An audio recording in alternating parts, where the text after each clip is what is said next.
Hello, everyone, and welcome to the 10-Minute Bible Lesson. Thank you so much for joining us today. We're still doing lessons about Joshua. You know, Joshua was Moses' successor. So we're talking about Joshua and the children of Israel's conquest of the land of Canaan. And they had a tremendous victory. What did they do? They conquered this great city, this great walled city of Jericho.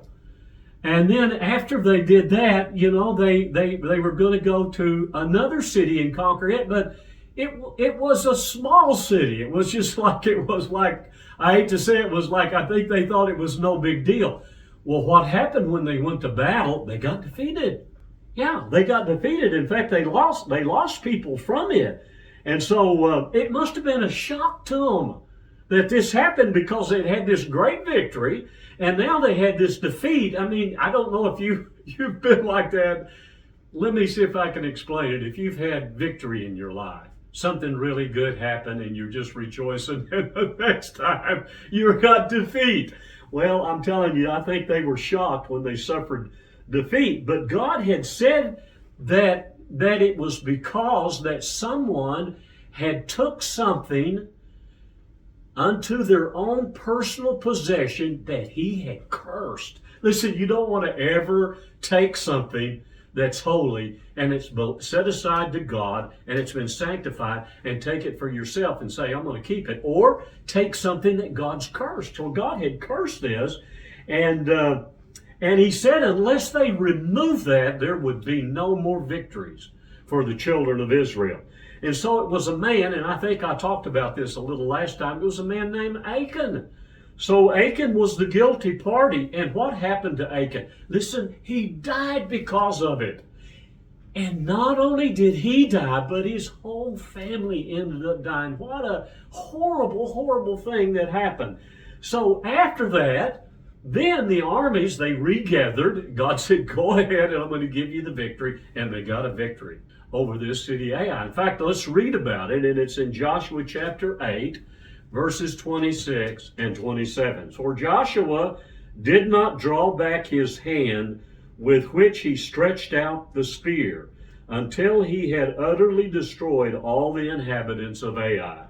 Only the livestock and the spoil of that city Israel took as booty for themselves. Now remember, God allowed them to take the booty from this city, but not from the first one. He says, is according to the word of the Lord, which he commanded Joshua. So after Joshua and the Israelites won this victory, they built an altar to the Lord. And on that altar, they offered up to God burnt offerings and peace offerings. And I thought, what a smart thing to do.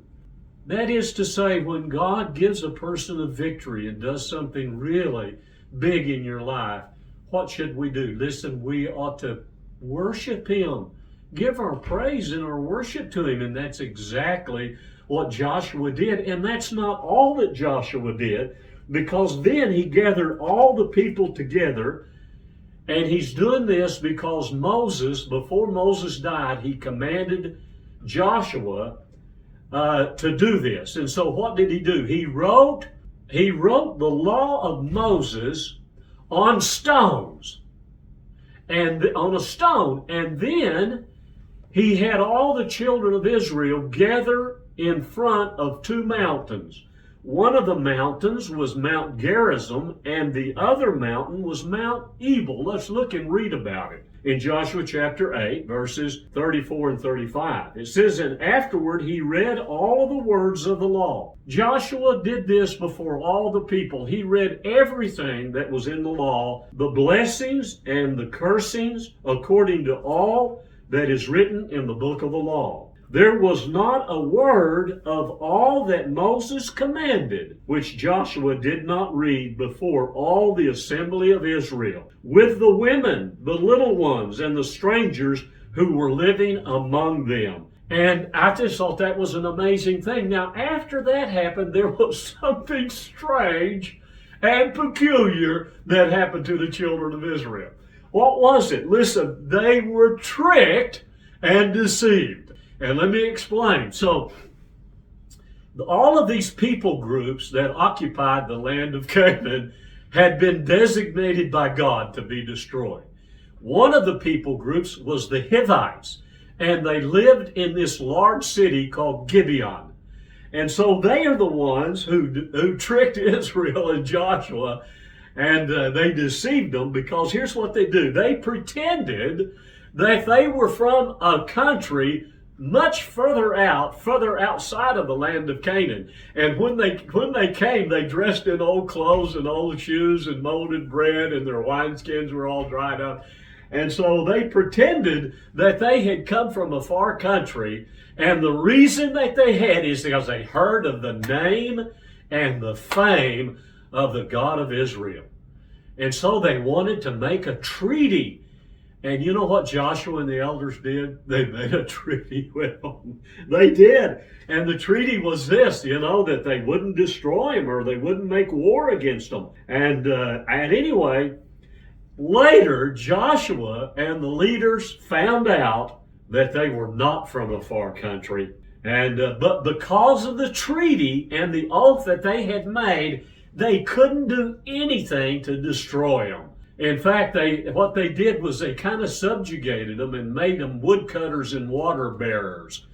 But the people got really angry with Joshua and the elders. And that's not all who was angry. The 5 kings that surrounded the city of Gibeon, they got angry as well. And they said, let's gather together and attack the Hivites, this city of Gibeon, and destroy it. And what did the citizens of Gibeon do? They called to Joshua and asked him if he would come and deliver them. And guess what he did? He did. He came, and there was a great battle with 5 kings. And I've got to read it to you. Let me read some of the stuff that happened. It's pretty cool. So this is in Joshua chapter 10, verse 11. And it happened as they fled before Israel and were on the descent of Beth Horon, that the Lord cast down large hailstones from heaven on them as far as Azekah, and they died. There were more who died from the hailstones than the children of Israel killed with the sword. So God intervened on their behalf, and this great army of these 5 kings they destroyed. Now, there's something else that happened, and then I'll close. I've got to read a little bit more to you, and I'm just going to read this. I don't know if we're going to post this on our video, but I want to read something that was a great miracle that took place. It's just a few verses, so let me read. This is in Joshua chapter 10, verse 12 through 14. Then Joshua spoke to the Lord in the day when the Lord delivered up the Amorites before the children of Israel, and he said in the sight of Israel, listen what Joshua said to the Lord in the sight of Israel. Sun, stand still over Gibeon, and moon in the valley of Ajalon. So the sun stood still, and the moon stopped, till the people had revenge upon their enemies. Is this not written in the book of Jasher? So the sun stood still in the midst of heaven, and did not hasten to go down for about a whole day. And there has been no day like that before it or after it, that the Lord heeded the voice of a man, for the Lord fought with Israel. I don't know, to me it just thrills me to read about God's miraculous things that he does for his people. And you know what? God will help us in our own personal life. He'll do things that nobody else may know about. Some great thing that we may be going through, and God can do a miracle in our life if we'll trust him and have faith in him. Now listen, that's all I have for today. But we thank you for joining us today. We really appreciate it.